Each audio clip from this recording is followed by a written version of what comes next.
headed towards an event there at that point in time, and all those protesting farmers tried to gherao his convoy. So this is what we see of what happened. This is where it all started, when farmers headed towards his convoy, trying to protest, raising black flags. That's when you saw that somehow that protest turned slightly. There was some friction that arose right after some of the farmers tried to stop one of the SUVs, and they gheroed the SUV from all corners and raised black flags. There was no beating around yet.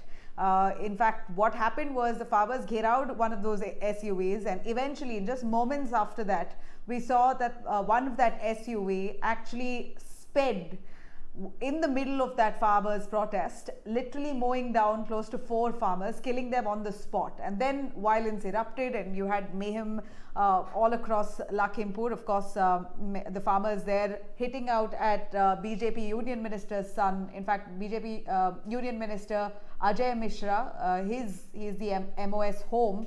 His son Ashish Mishra has been accused of being in one of those SUVs and prompting this deliberate attempt to kill those farmers. This is, of course, an allegation that's been made against him. The cops are probing into the incident. Cops have not given out a clear picture as yet. But nonetheless, the cops are probing the situation with, in fact, they've also filed an FIR against Ashish Mishra, the Union Minister's son. So this should say that the cops have taken the matter seriously, and they are probing into the case, and they promise. In fact, Yogi Adityanath himself promises that they will ensure that the guilty is brought to book, and they will get to the bottom of this, what really happened. India Today has accessed multiple videos, and those videos are incriminating. It shows very clearly that clearly whoever was in that convoy, in that car, in that SUV, got riled up, and he got whoever he or she, likely to be a he, was agitated enough and irritated with those farmers who were trying to block the convoy, and so much so that that whoever was sitting in that black SUV literally sped in between those protesting farmers, killing a few of them. Now, a lot of allegations saying that Ashish Mishra, the Union Minister's son itself, was inside that SUV. He has directed the driver or whoever it is to drive fast. These are the allegations. Now, while all that happened, you have one of the BJP workers. Now, let me tell you, there are 8 people who finally succumbed to this violence. 4 of them are farmers, 2 of them BJP workers, 1 of them a local journalist as well. So, in fact, while soon after that accident or a deliberate attempt, we're still trying to understand. It looked like a deliberate attempt. We're not too sure there are many questions to be unanswered on who was sitting inside that SUV. Obviously, that car can't drive itself. Was it really an attempt to murder, an attempt to scare off the farmers, or did that SUV driver really think that driving fast would sort of deter them, or they would get scared, farmers would clear the roads quickly for the SUV to pass? Whatever the reason was, it obviously looked like a deliberate attempt for him to rush in between those protests, because on one hand, the farmers weren't allowing the convoy to pass quickly. Of course, they were protesting, but they were walking along with the convoy. It was not like they had completely stopped. Yes, one car was completely stopped. One car was completely stopped, and they were not allowing the car to move forward. These are agitating farmers who protested for 9 to 10 months now at a stretch.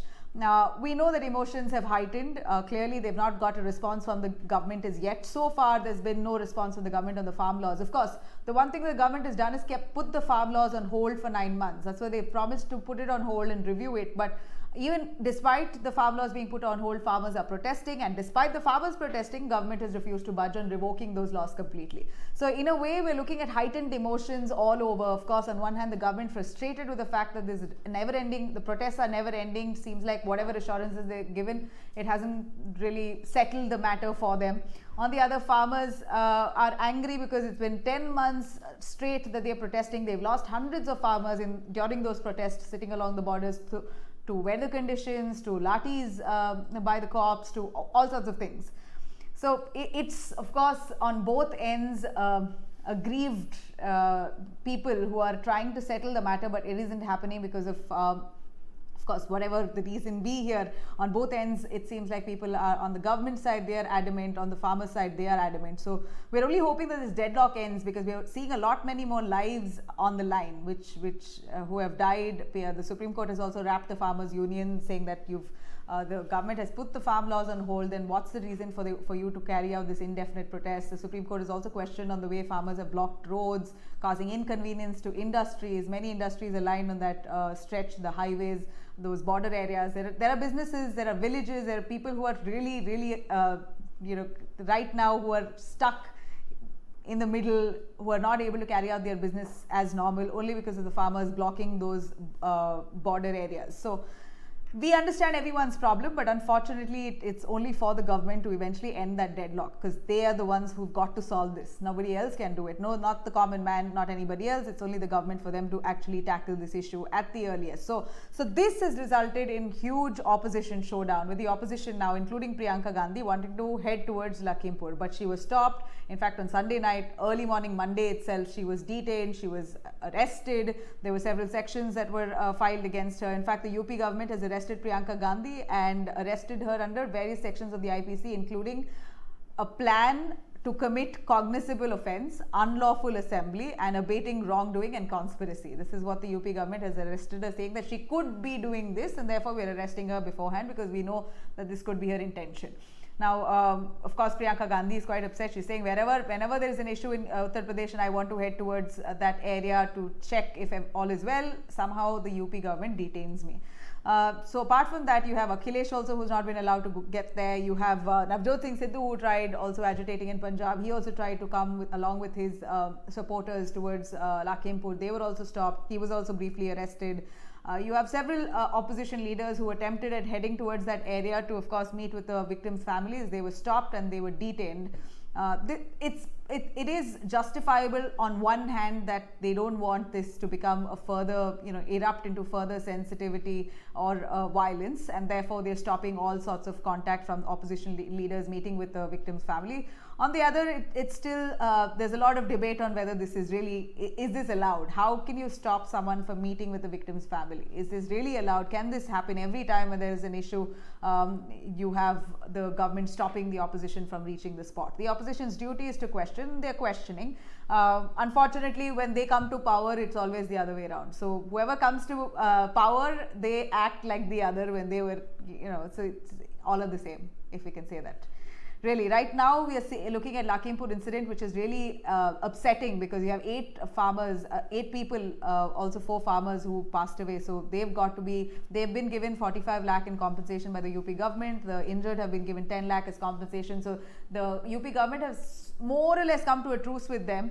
But of course, the sentiments are so high because they've lost 8 people of their own fraternity. So one can only tell, no matter how much money is given as compensation, if they really are going to be if they're going to be able to forget whatever happened.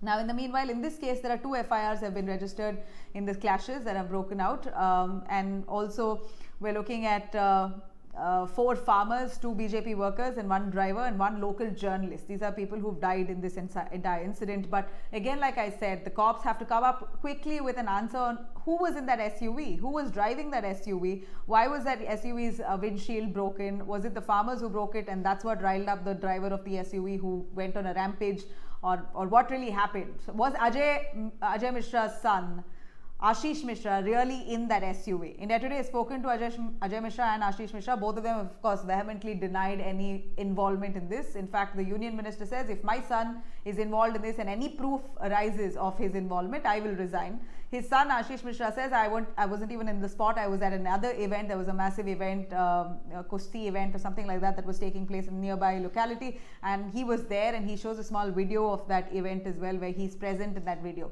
Now, of course, it's for the police to now establish and corroborate that evidence with the facts, and to see if really that video was taken right at the same time when this violence and the rampage happened. So let's see. Let's hope that the police, actually, they're the only ones who can give out the clear picture. Let's hope they do a fair job. Now, while that said, Yogi Adityanath has ordered for investigation by a retired High Court judge, and of course, the opposition now criticizing this, demanding an investigation by a sitting judge. Yogi says retired judge will investigate. Opposition wants a sitting judge to investigate.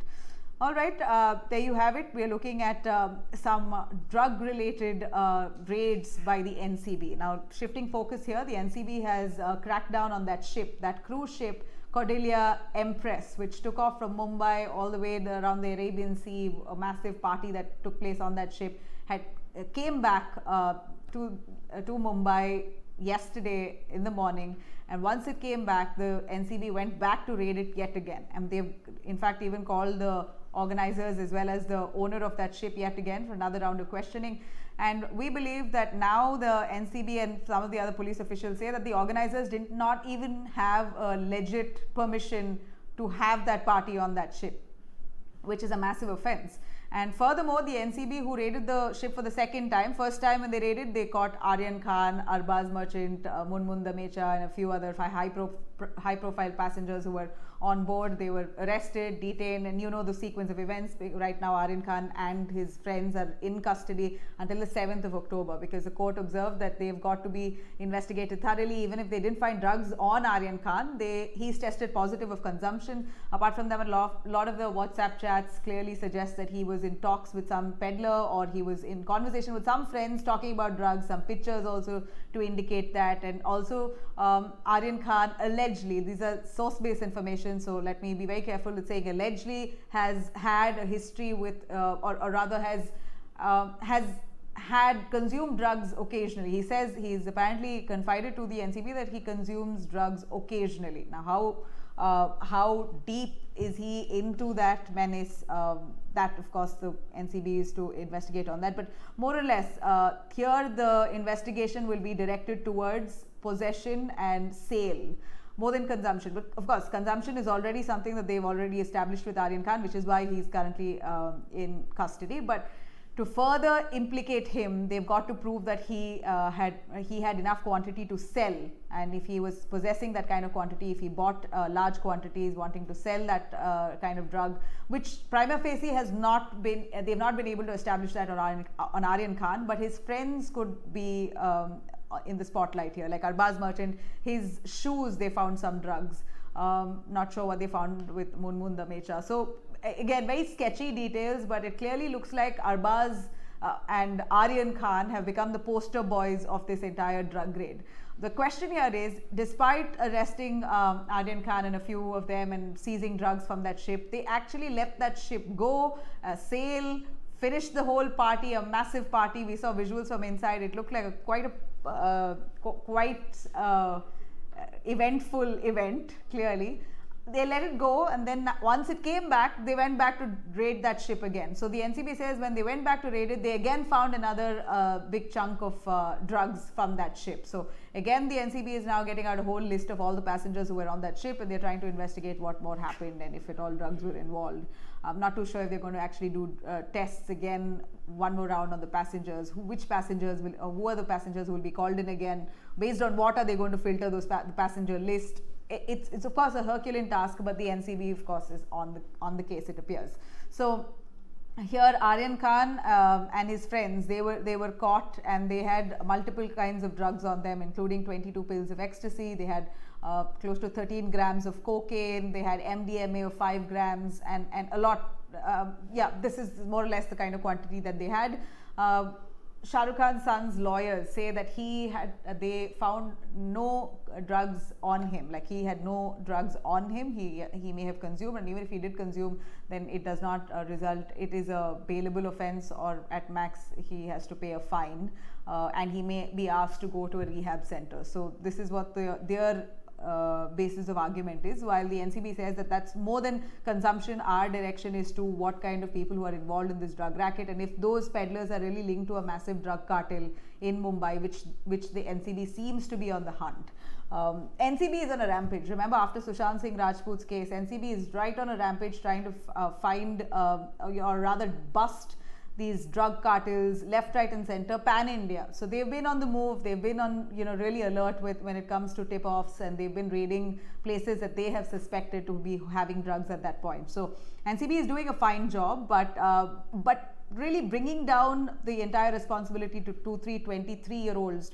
Aryan is 23 years. His friends are all barely about 20 odd years. I mean, to bring the entire case down to them and make them the poster boys here, we are not too sure if that's really the way forward, because they've also received a lot of criticism in terms of the handling of it. Because what about the organizers? Why weren't they called in? Why weren't they arrested, or why weren't they detained?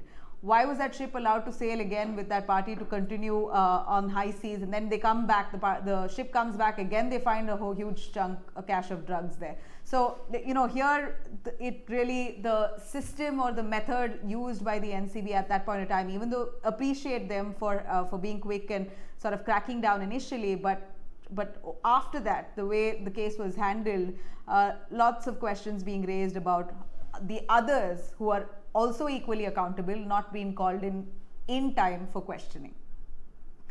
Alright, so Shah Rukh Khan's son appears while he's in prison, has written a 4-page long statement before the NCB officials. In that statement, he's spoken about his life extensively, about his struggle also with drugs. Apparently, he's also mentioned about his occasional use of drugs, also speaking about how often or how little he meets his father, saying that his father is so busy and he's doing 3 movies at the moment, and even if Aryan Khan wants to meet him, he needs to take an appointment with his manager. So this is of course a little heartbreaking to know that he's a celeb kid. One would assume they have all the access in the world, but sadly though, this 4-page statement that he's written paints a slightly sorry picture of Aryan Khan. But if he's taking drugs and if he's complicit to his friends hoarding it and keeping it on them, then, you know, you've got to be dealt with. As per the law, anybody carrying illegal substances, you're selling, purchasing, even for that matter consumption, is illegal. So you've got to be mighty careful. And if you've gotten caught with it, then deal with the outcome and whatever the consequences. So yeah, Shah Rukh Khan has been trying to talk to his son once a while, where they talk for about 2 minutes as far as we know. Aryan Khan has been eating from the NCB mess. He's not been allowed home food as yet. His clothes coming from home, but nonetheless, yeah, this is what we know the general picture of it. And also, for that matter, you have Bollywood celebrities, many of them now coming in support of Shah Rukh Khan, calling this a witch hunt, saying this is not fair. Out of the 1,000 odd people on that ship, only Aryan Khan eventually is made the poster boy of this entire case. But this was not unfounded. They found drugs, they found he had consumed, and therefore they arrested. Of course, unfortunately, these are the perils of being a superstar's child or a superstar itself. If you're in the limelight, all this comes part and parcel, I guess.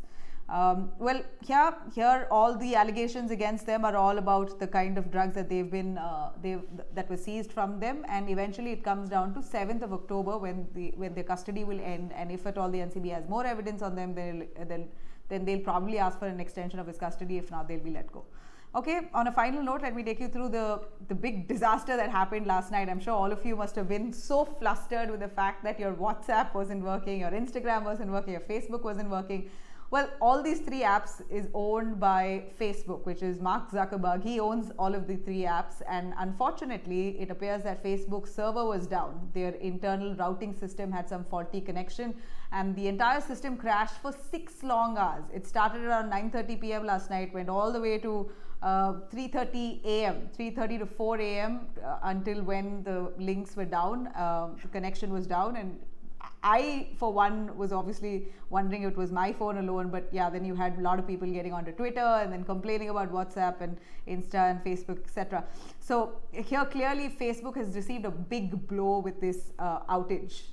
Clearly, about 3.5 billion people in the globe were affected by this, and this led to close to $545,000 loss every hour for Facebook in ad revenue. Imagine every hour they were losing $545,000 to ad revenue. So this was of course unfortunate because they did not, one after the other, Facebook is facing trouble because even recently you had a whistleblower come out to say that Facebook is not safe, that they prioritize growth versus security and safety.